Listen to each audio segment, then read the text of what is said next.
24-cü fəsil. Gecikmiş sevgi etirafı və İkinci Fəxri xiyabanından şəhər mərkəzinə gələn avtobusda sərnişin sıxlığı yaşansa da, bu ayaq üstə dayanıb tutacaqdan bərk-bərk yapışmış Məryəmi dərdli düşüncələrdən ayıra bilmirdi. Az əvvəl şəhid nişanlısının məzarı başında ona irad bildirərək ağlamışdı. Demişdi ki, məni tək buraxıb getdin. Heç olmasa yuxularıma gəl, mənimlə danış. Cənnətdə nə işlə məşğulsan, özünü necə hiss edirsən, bilmək istəyirəm. Demişdi ki, əgər səni unutmağım üçün belə edirsənsə, nahaq edirsən. Səni heç vaxt qəlbimdən çıxarmayacağam. Ömrümün sonuna kimi səni sevən nişanlın olaraq qalacağam. Buyurun, əyləşin xanım. Mədəni görkəmli, yaraşıqlı bir oğlan ayağa qalxıb yerini hörmətlə ona təklif edəndə, fikirli olduğu üçün təşəkkür etməyi unudaraq dərhal keçib əyləşdi. Bir də Mahirə xoşagəlməz, ürək ağrıdıcı xəbər verdi. Dedi ki, Aysun Fəridə nişanlanıb. Həm də Elturanın nişanını geri qaytarandan cəmi 15 gün keçmiş. 4 gün bundan əvvəl. Dedi ki, o qızla əlaqəni kəsəcək. Çünki əhdinə sadiq qalmayan birindən ona rəfiqə olmaz. Aysunu tələm-tələsik Fəridə nişanlamışdılar. Onda Elturan Şağandakı reabilitasiya pansionatında idi. Evlərinə dönməyinə 2 gün qalmışdı. Deyilənə görə yeni cütlüyün toyları da tez olacaqdı. Uzağı bir aya. Məryəm bunu eşidəndə Elturan üçün nalə çəkib ağlamaq istədi. 2 dəfə pansionata gedib ona baş çəkmişdi. Tez sağalması üçün əlindən gələn hər şeyi edən Elturan, Aysunun peşman olub qayıdacağına, yenidən bir yerdə olacaqlarına necə də inanırdı. Onun bu inamında Məryəmin də rolu vardı. Andaman edərək oğlanı əmin edirdi ki, Aysun onu bir dəfəlik ata bilməz. Çünki onu sevir. İndi bunu yada salanda içində Aysuna qarşı hiddət baş qaldırırdı. O necə belə vəfasız, belə qəddar ola bildi axı? Neçə illər qəlbində sevgisini bəslədiyin birini silib atmaq, yəni bu qədər asan imiş. Yerini ona verib yanında ayaq üstə durmuş oğlanın sevgi dolu baxışları qızı narahat etməyə başladı. Sol əlini açıq şəkildə dizinin üstünə qoydu ki, barmağındakı nişan üzüyünü aydın görünsün və bu yaraşıqlı oğlan ondan əlini üzüb qismətini başqa yerdə axtarsın. Etdiyi üstü örtülü xəbərdarlıq nəticəsini verdi. Oğlan kənara çəkildi və bir daha ona baxmadı. Elturanın evə qayıtması 2 gün olsa da, Məryəm ona hələ baş çəkməmişdi. Hətta çalışmışdı ki, həyətdə gözünə görünməsin. Bunun səbəbini özü də tam anlamırdı. Bir onu bilirdi ki, oğlandan utanır. Onu Aysunun qayıdacağına inandırdığı üçünmü? Bu da vardı, amma əsas səbəb başqa idi deyəsən. Məryəm qız olduğu üçün utanırdı Elturandan. Çünki Aysun da qızı idi. O da. Son dayanacaqda avtobusdan enib məhəllələrdən doğru piyada yerməyə başladı. Bu zaman qərara gəldi ki, həyətə girəndə birinci Elturana baş çəksin. Onun Aysunla Fəridin nişanlanma xəbərini necə qarşılayacağını nəzrindən öyrənmişdi. Qızın sözlərinə görə, xəbəri pansionatdan qayıdandan sonra eşidən qardaşı əvvəl subfikrə getmiş, sonra isə kövrək səslə heç olmasa başqasına nişanlanaydı deyibmiş.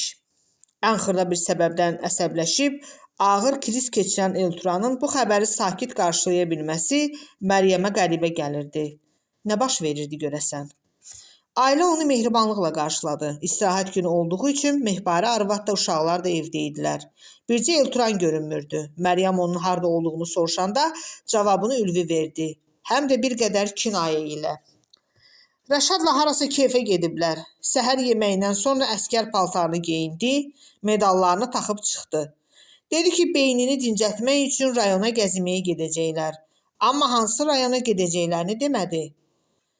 Onda yəqin Şamaxıya gediblər, Məryəm dedi. Ola bilər. Telefonunu da unudub evdə qoyub. Nəzrin başı ilə masaya işarə etdi. Məryəm masanın üstündəki telefona baxdı. Bunu Elturan üçün Aysun almışdı. Qızı xatırlayanda qanının qaralmaması üçün yaxşı edir, qoy hərdən gedib gəzsin dedi. Ancaq mən nəyə görəsə narahatam, Mehbarə arvad söhbətə qarışdı. Qanıqara idi, getməzdən əvvəl Nəzrinlə də dalaşdılar. Gedib yolda yenə pisləşməsə yaxşıdır. Məryəm dönüb Nəzrinə məzəmmətlə baxanda qız dərhal özünü müdafiəyə qalxdı. Dalaşmadı. Gəlib yanağımdan öpdü, mən də itələdim. Dedim, neçə dəfə demişəm ki, üzlərim tükə həssasdır. O saat səpir. Üzün tüklü olanda toxunma mənə. O da qayıdıb mənə nə deyəsən ki, cəhənnəm ol. Bəs sən nə dedin? Mehbarə arvad qızı kinayə ilə süzdü. Mən də dedim ki, özün cəhənnəm ol. O sənin böyük qardaşındır. Nə desə ötürməlisən. Pah, Nəzrin ağzını büzdü. Yaman da böyük qardaşlıq elədi mənə. Xəstəliyimi bilə-bilə, ona möhtac olduğumu bilə-bilə məni heçə sayıb müharibəyə getdi. Hələ sevinsin ki, üzünə baxıram. Vallah, yorulmuşam nazı ilə oynamaqdan. Mehbarə arvad qızına başını bulayıb yenidən Məryəmə müraciətlə dilləndi. Belə bir təhər idi. Yataqdan qalxandan dinib danışmırdı. Elə gözünü növbə ilə bizim üzümüzə zilləyib baxırdı. Məlum məsələdir. O qızın namərd hərəkətindən sonra deyib güləsi deyil ki, Məryəm bunu deyib tez əlavə etdi. Rəşaddan soruşaydınız hansı rayona getdiklərini. Rəşadın telefonuna zəng çatmır. Nəzrin dilləndi. Narahat olmayın, axşama kimi qayıdıb gələrlər. Məryəm bunu demişdi ki, masanın üstündəki telefona ardıcıl mesajlar gəldiyini bildirən səslər eşidildi. Bu Elturanın telefonu idi. Nəzrin yaxınlaşıb onu əlinə aldı. Adsız nömrədən bir neçə mesaj gəlib dedi. Bir qədər susub ekrana baxdı və birdən səsini qaldırdı. Türkandan imiş. Hansı Türkandan? Anası cəld sual verdi. Hansı olacaq? Yasəf müəllimin pinti qızı olar da. Nəzrin bunu deyib mesajları oxumağa girişəndə Məryəm başqasının mesajını oxumaq yaxşı deyil axı deyə irad bildirdi. Qız dönüb ona narazılıqla baxdı. O nə sözdür? Qardaşıma gəlibsə oxuya bilərəm. Ucadan oxu biz də eşidək. Ülvü xahiş etdi. Gözlərində qəribə bir parıltı gəzən Nəzrin birinci mesajı ucadan oxumağa başladı. Elturan, salam. Türkandır yazan. Aysun nişanı qaytaranda sənin üçün çox pis oldum. Necə əzab çəkdiyini az da olsa təsəvvür edə bilirəm. Doğrusu düşünürdüm ki, peşman olub sənə qayıdacaq. Bəlkə inanmayacaqsan, bunun üçün hər gün dua edirdim. Çünki sənin onu necə sevdiyini bilirəm. Amma qızın səndən ayrılandan 2 həftə sonra Fəridlə nişanlandığını eşidəndə bu məktubu yazmaq qərarına gəldim. Bilmirəm, hiss etmişdin ya yox, mən hələ 7-ci sinifdə oxuyandan sənə vurulmuşdum. Bu əlbəttə uşaq sevgisi idi o vaxt. Sənə yaman bağlanmışdım. Bir saat görməyəndə darıxırdım. Səni özümün kişi idealını hesab edirdim. O yaşda qızlar hansısa məşhur müğənnini ya aktyoru özlərinə ideal seçirlər. Mənim idealım isə sən idin. Nəzrin birinci mesajı oxuyub bitirərək onlara baxdı. Paho, sağ ol Türkan, qıza bax, 7-ci sinifdən vurulubmuş qardaşıma. Mən bilirdim onu, anası ah çəkdi. Elşə də demişdim, ancaq o bu cür gül kimi qızı qoyub Nahidənin atmaralı qızını seçdi. Axırı da belə. Yaxşı, qoy dalını oxusun. Ülvü maraq göstərdi. Üzündə kinayəli gülüş ifadəsi olan Nəzrin növbəti mesajı oxumağa davam etdi. Yadındadırsa o vaxtdan səni hər dəfə pəncərədən baxanda bir bəhanə ilə həyətə çıxırdım. Səni kənardan görmək ya heç görməsəm də mən divanda oturanda sən pəncərədən çölə baxanda səni yaxınımda hiss etmək məni bəxtəvər edirdi. Sən isə mənə heç baxmırdın. Yəni bir qız kimi baxmırdın, amma bundan incimirdim. Ürəyimdə bir ümid vardı ki, sevgimi nə zamansa duyacaq və məni sevəcəksən. Əsl Leyli Məcnun sevgisi. Nəzrin oxumağını ara verib qəhqəhə çəkdi və bu Məryəmin heç xoşuna gəlmədi. Ona görə başqasının mesajını oxumaq bir ayıb idisə, hisslərini lağa qoymaq 2 ayıb idi. 9-cu sinifdən 11-ci sinifin ortalarına kimi mənim xoşbəxt illərim idi. Çünki həftədə ən azı 2-3 dəfə sizin evə gəlib, səninlə eyni masanın arxasında otururdum. Mənə doğma olan səsini dinləyir, nəfəsini duyurdum. Mən o zaman anladım ki, 7-ci sinifdə başlayan eşqin heç də keçici uşaq həvəsi deyilmiş. Çünki sənə olan sevgim aydan aya, gündən günə çoxalırdı. Talih elə gətirdi ki, sən məni yox, Aysunu seçdin. Can, Mehbarə arvad nalə çəkirmiş kimi səsləndi. Sənin ürəyinə qurban olmayı Türkan. Nəzrin anasına qıyğacı bir baxış yetirib mesajın ardını oxumağa başladı. Onu sevdiyini anlayanda keçirdiyin çətin anlarımı sözlə təsvir edə bilməyəcəm. Dəfələrlə xəlvətə çəkilib ağladım o günlər. Sonra özümə əl aldım. Nə etmək olar? Taleyim bu imiş. Düşündüm ki, səni həqiqətən sevirəmsə, ilk növbədə özümün deyil, sənin xoşbəxtliyini düşünməliyəm. Belə də etdim və xoşbəxtliyini onunla qovuşmağında gördüyüm üçün dualarımda Allahdan elə bunu da istədim. Sən və Cahangir müharibəyə gedəndə hər ikinizlə qürur duydum. O şəhid oldu. Sən qazi kimi qayıdıb gəldin. Hər ikinizlə fəxr etdim. Onun aylığına üzülərək, sənin isə sağ qayıtmağına sevinərək. Anamın, Cahangirin qəbrinə and olsun. Sənin ayağını itirməyin, nə dilində qüsur olması idealım olan Elturandan heç nə əskiltməmişdi. Əksinə, bunlar sənin qeyrətli, qəhrəman bir oğul kimi olmağının real sübutu, nişanəsi oldu mənim üçün. Hə? Burada Nəzrin gülüşünü kəsib dərindən köks ötürdü və oxumağa davam etdi. Başına çox ağrıtdım deyəsən. Bu uzun mesajı yazmaqda məqsədim səni yenə əvvəlki kimi eyni məhəbbətlə sevdiyimi bildirməkdir. Sən mənim həyatda ən çox sevdiyim insansan, idealımsan, qəhrəmanlıq simvolumsan. İndi deyəcəyim söz bəlkə də səni qəribə gələcək. Bəlkə də deyəcəksən ki, bu qız nə həyasızdır. Çünki mentalitetimizdə qızın oğlana ilk olaraq sevgisini bildirməsi, ona evlilik təklif etməsi pis sayılır. Ancaq mən sənin ağlına, mərdliyinə və qeyrətinə güvənərək deyirəm ki, Elturan, səni sevirəm. Səninlə ailə qurub, bir ömür boyu birlikdə yaşamağımızı istəyirəm. Əgər razılaşsan, məni xoşbəxt etmiş olarsan. Amma razılaşmasan da səni anlayaram. Vaxtını aldığım üçün bağışla. Bu sözləri sənə üzbəüz deyə bilməyəcəkdim. Utanacaqdım. Ona görə mesajla bildirməli oldum. Cavabını həsrətlə gözləyəcəm. Hə, yaman da utancaq qız imişsən. Nəzrin mesajları oxuyub bitirərək son kinayəli eyhamını atdı. Qızın oxuduqlarını istəmədən eşitmiş Məryəm kövrəldi. Türkanı yaxından tanımasa da yazdıqlarından səmimiyyətinə inanmışdı. İnanırdı ki, bu qız Elturanı xoşbəxt edə biləcək. Öz doğmaları isə Elturanın ailə qayğısına ən çox ehtiyacı olan bir vaxtda, deyəsən, ondan bezib üz döndərmişdilər. Aysun, Nəzrin, Ülvü, hətta anası. Bu Məryəmi çox ağrıdırdı. Mən buna çox sevindim. Mehbarə arvad Türkanın sevgi etirafına münasibətini bildirdi. Allaha min şükür, Elturanın əsl qisməti elə bu qız varmış. Əvvəldən hiss eləmişdim. Özü də qayğıkeş, işli, güclü, neçə il yataq xəstəsi olan anasına qulluq elədi. Bircə dəfə narazılığını eşitmədim. Elturana əsl beləsi yaraşır ki, qocalana kimi qulluğunda dura bilsin. Bircə bu iş xeyirlisi ilə düzəlsəydi, mənim də canım qurtarardı. Türkan yaxşı qızdır, duyğulanmış Ülvi dilləndi. Mehbarə arvad elə sevincək olmuşdu ki, bu xəbəri oğluna dərhal çatdırmaq istəyirdi. Üzünü qızına tutaraq, tez Elişə zəng elə, qoy bilsin bunu dedi. Nəzrin əlindəki telefonu havada yellədi. Görmürsən, telefon mənim əlimdədir. Bəs bayaqdan mesajı hardan oxuyuram? Onda Rəşada zəng vur, telefonunu ona versin. Nəzrin öz telefonu ilə sevgilisinə zəng vurmaq istəsə də alınmadı. Oğlanın telefonu yenə bağlı idi.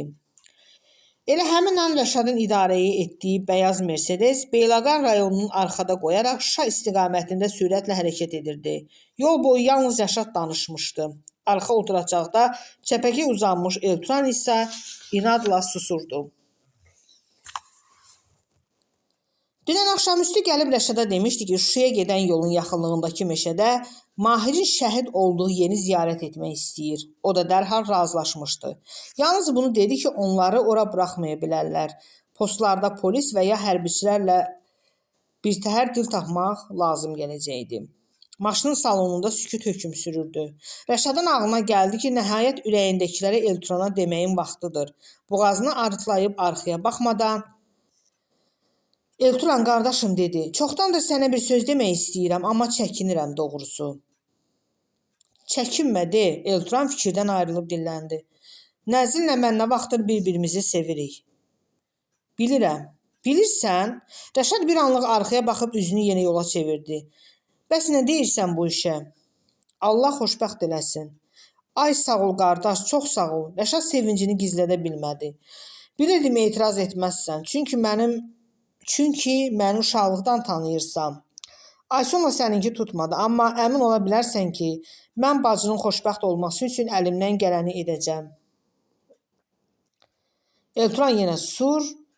Rəşad isə ikinci əsas məsələ barədə necə söhbət açacağını götür-qoy edirdi. Dostunun çox qürurlu biri olduğunu bildiyi üçün bu dəfə tərəddüdü daha artıq idi. Sənə bir söz deyəcəm, daha doğrusu bir xahiş edəcəm. Ancaq sən mənim canım, əsəbləşmə. De görək, Elturan sakitcə dilləndi. Biz qardaşıq da, aramızda pul, mal söhbəti ola bilməz. Yəni mənim pulum sənin pulundur. İndi məlum məsələdir ki, sən pensiyaya baxan adamsan, amma mənim son vaxtlar Fərid Əclafın işlətdiyi bəzi obyektlərdən qazancım var. Yəni maddi vəziyyətim yaxşıdır və getdikcə daha yaxşı olacaq. Bir anlıq fasilə verərək Elturanın dinlənmədiyini görəndə cəsarətlənib davam etdi. Mən istəyirəm ki, Nəzrinin müalicə xərcini boynuma götürüm. Qoy əməliyyat olunur, sağalsın. Nə deyirsən buna? Sözünü bitirən kimi təlaş keçirməyə başladı. Düşündü ki, indi Elturan hirslənib özündən çıxacaq. Sən hələ kim olursan ki, mənim bacıma sahibliyi edirsən deyərək ona ağzına gələni deyəcək. Lakin onun düşündüyü kimi olmadı. Sən necə istəyirsən, elə olsun. Elturan təəccüb doğuracaq bir laqeydlik ilə cavab verdi. Heyrətlənmiş Rəşad necə cəsarətlənmişdisə, digər xahişini sonraya saxlamaq istəmədi. Bir də Nəzrin məndən xahiş edib, istəyirəm gələn ildən Ülvinin Türkiyədə oxumağına maddi kömək edim. Sənin qardaşın elə mənim də qardaşımdır. İnan ki, çox sağ ol. Elturan onun sözünü kəsdi. Nəzrinlə danışdıq ki, Mehbara xalanı da müalicə etdirək. Allah ürəyinə görə versin. Sanki onun tanıdığı Elturan deyildi. Heyrətindən nə deyəcəyini bilməyən Rəşad susub xəyala dalmağa üstünlük verdi. Bu xəbəri Nəzrinə çatdıranda qız necə də sevinəcəkdi. Elturanın təsvir etdiyi yerə çatmaqlarına çox az qalmışdı. 5-6 nəfər silahlı əskərin qoruduğu keçid postunda maşını saxladılar və bir gənc zabit onlara yaxınlaşdı. Sənədlərinizi verin, icazə vərəqəniz varmı? Rəşad hər ikisinin şəxsiyyət vəsiqəsini zabitə uzatdı. İcazəmiz yoxdur dedi, amma biz Şuşaya getmirik. Bu oğlan qazidir. 6-7 kilometr qabaqda yolun sağındakı meşədə dostu gözləri önündə şəhid olub. Həmin yeri ziyarət edib geri qayıdacağıq. Olmaz, zabit başını buladı. Elə buradan geri qayıdın. Rəşad maşından indi. Dedim axı 6-7 kilometr qabaqdan qayıdacağıq. Heç qaziyə hörmətiniz yoxdur? Var, amma qanun hamı üçün eynidir. Əşi bilirəm. Rəşad ovucunda tutduğu 50 manatlığı onun cibinə bastı. Bir ayağını müharibədə itirmiş, beyin travması keçirmiş adamdır. Bu uzaqlıqda yol gəlib, indi geri qaytaracaqsan? Yaxşı, yalnız qazimizin xətrinə. Zabit pul qoymuş cibinə tərəf gözücü baxıb dilləndi. Amma dediyimiz yerdən qayıdın, həm də çox yubanmayın. Qabağa getsəniz, növbəti posta saxlayacaqlar. Onda mənim üçün də yaxşı olmaz. Arxayın olun. Sükanın arxasına keçərək maşını hərəkətə gətirdi. İndi Elturan yerində dikəlib pəncərədən diqqətlə yolun sağına baxırdı. 8 ya 9 kilometr beləcə getdiyəndən sonra maşını saxlatdırıb buradır dedi. Rəşad yenə elərək dostunun maşından çıxmasına yardım etdi. Bu zaman Elturan birdən sol əli ilə onu qucaqlayaraq hər şeyə görə sağ ol dedi və ondan aralanıb əlavə etdi. Sən burada gözlə. Meşənin yaxın sərhəddi yoldan 50 metr məsafədə olardı. Rəşad yol kənarında saxladığı Mercedesə söykənib, Əsanın köməyi ilə axsıya-axsıya meşəyə doğru irəliləyən Elturanın arxasınca baxırdı. Az sonra o bir cığıra girərək gözdən itdi. Rəşad düşündü ki, deməli Mahir burada şəhid olunmuş. Bunu xəyalında canlandırmaq istəsə də bacarmadı. Bir an gözünü zilləyib baxdığı yerdən qulağına cığırtı səsi gəldi. Yanına gəlirəm Mahir. Və bu vahiməli çığırtının arxasınca dəhşətli partlayış baş verdi. Rəşadın ayaqları altında yer titrədi. Orada Elturanın meşəyə girdiyi yerdə səmaya qatı tüstü dumanı yüksəlirdi. Qeyri-ixtiyari olaraq meşəyə doğru bir neçə addım atıb dayandı. Hiss etdi ki, damarında qanı donur. Yeriyə bilmirdi. Dizləri üstə torpağa çöküb iki əli ilə üzünü bərk-bərk öfkələdi. Sonra ayağa qalxıb bütün cəsarətini toplayaraq tüstü dumanına doğru getdi. Hadisə yenə yaxınlaşdıqca daha ehtiyatla yeri və yerdikcə qabağa uzatdığı hər iki əlini havada yelləyirdi. Sanki bununla tüstünü qovub özünə yol açmaq istəyirdi. Bu zaman ayağı nəyəsə ilişdi. Əyilib baxanda əvvəlcə bunun nə olduğunu anlamadı. Sonra birdən qorxu içində geriyə sıçrayıb elə yanıqlı səslə inildədi ki, sanki dərisini soyurdular. Ayağına ilişən şey mina qəlpələrinin bədəndən qoparıb atdığı qanlı insan başı idi. Bir dəqiqə sonra bütün gücünü toplayaraq maşına tərəf qaçırdı. Qapını çətinliklə ilə açıb sükanın arxasında oturdu. Lakin keçirdiyi qorxu və həyəcandan motoru işə sala bilmədi. Hətta deyəsən bunun üçün edildiyini də unutmuşdu. Yox, ola bilməz. Elturan, yox. Dostunun qanlı üzü gözləri önündən getmirdi. Bədəni titrəyir, mədəsi bulanırdı. Birdən qapını açıb çölə sıçradı. Yolun kənarına qusub mədəsini boşaldandan sonra bir qədər rahatlaşmışdı. Yenidən maşına oturdu və bu dəfə onu işə saldı. Geriyə dönüb sürətlə sürməyə başladı. Posta çatanda əyləci qəfil basdığı üçün təkərlər asfaltda sürtünərək kəskin səs çıxardı. Bayaqki gənc zabit maşına yaxınlaşaraq əyilib salona nəzər yetirdi. Nə olub, nə qaça-qaçdır dedi və tez də təəccüblənib əlavə etdi. Bəs Qazi hanı? Rəşadın dili söz tutmurdu. Handan ana özünü bir təhər toplaya bildi və Qazi öldü deyərək əlləri ilə üzünü qapadı. Epilog. Növbəti bir payız gecəsi şəhəri öz soyuq ağuşuna almışdı. Axşamüstü başlamış külək hələ də davam edir, həyətdəki xəzəlləri havada uçuşdururdu. Məryəm payızı heç sevmirdi. Ona görə ki, bu fəsil hər dəfə gələndə ona özü ilə bir niskil gətirirdi. Həyatına baş vermiş bütün pis şeylər bir-biri gəlib yadına düşürdü. Ürəyi sıxılırdı.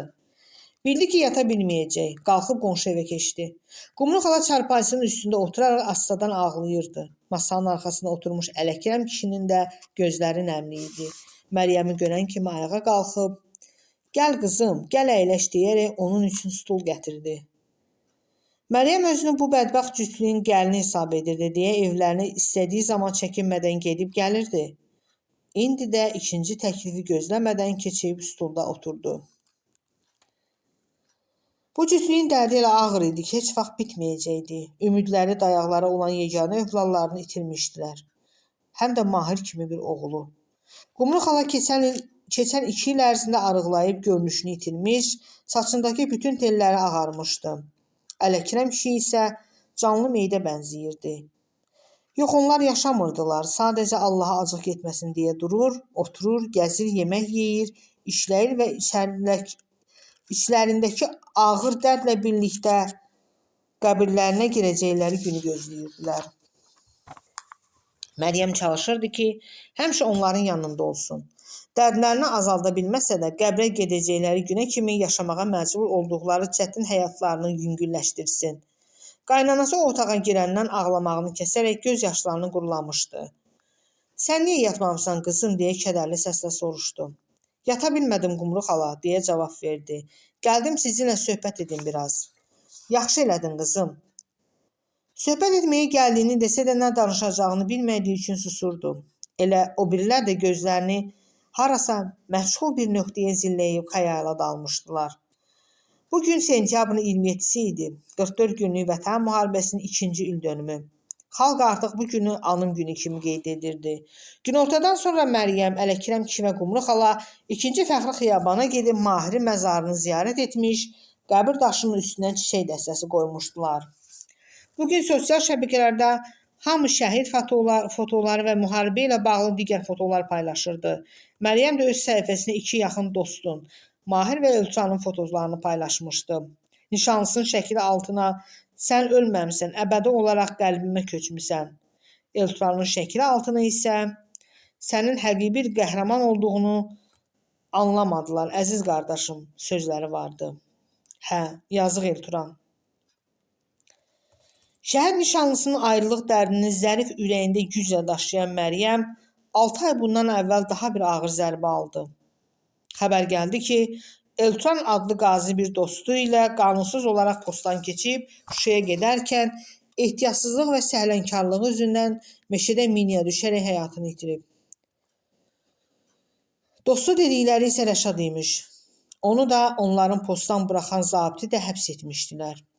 Elturanın adi parçaya bükülmüş tabutunu məhəlləyə 3 gündən sonra gətirdilər. Ağlayıb üzünü cıran Mehbarə arvad oğlunun meyidini görməyi israrla tələb etsə də tabutu açmağa icazə vermədilər. Eynən Mahirdə olduğu kimi. Adamlar küçədə tabutun başına yığışanda Məryəmin gözü həyətlərinin qapısı ağzında dayanmış Aysuna sataşdı. Qız tabuta tərəf dərin kədərlə baxırdı. Sonra əlləri ilə üzünü tutub ağlayaraq həyətlərinə girdi. Ülvi də Nəzrin də ağlayırdılar. Ancaq nədənsə Məryəmə elə gəldi ki, qız həbs edilmiş sevgilisi Rəşadın taliyi üçün daha çox narahatlıq keçirir. Türkan da atası ilə gəlmişdi. Yasəf müəllim keçmiş şagirdi üçün uşaq kimi göz yaşı tökürdü. Amma qızı heç ağlamırdı orada. Əlləri qoynunda başını bir qədər yuxarı qaldıraraq geniş açılmış gözlərini harasa çox-çox uzaqlara dikmişdi.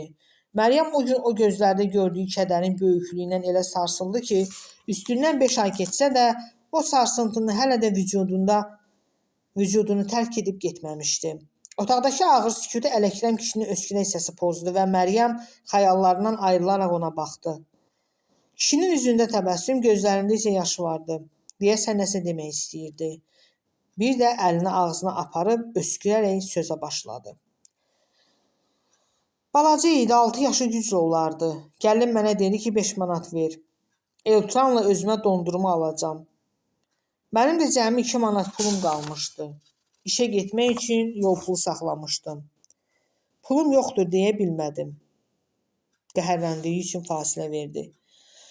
Dedim, indi hələ dondurma vaxtı deyil, boğazınız ağrıyar. Tifil uşaq heç nə deməyib getdi.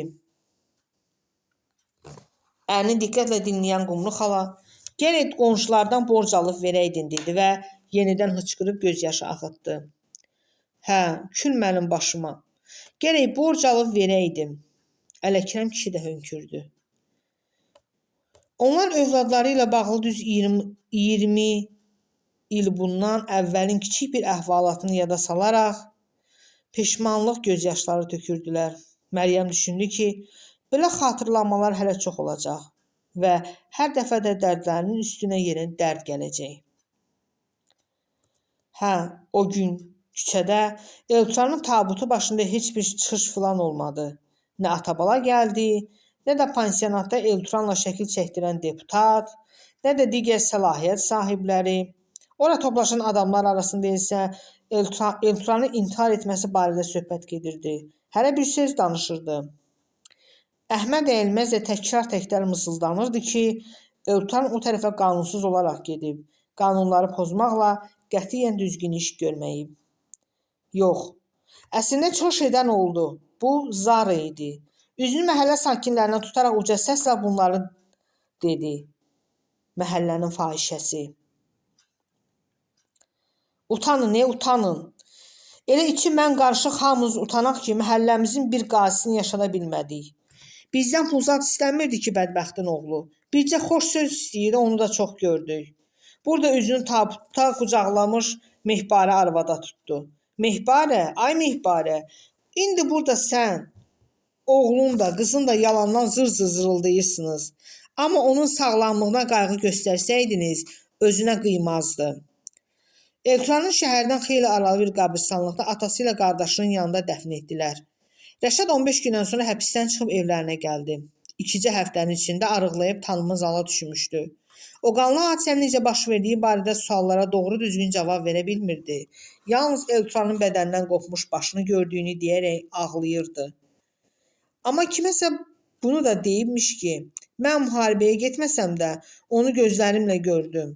Nə olduğunu anladım və bunu görməyimlə anlamaq üçün söz tapmıram.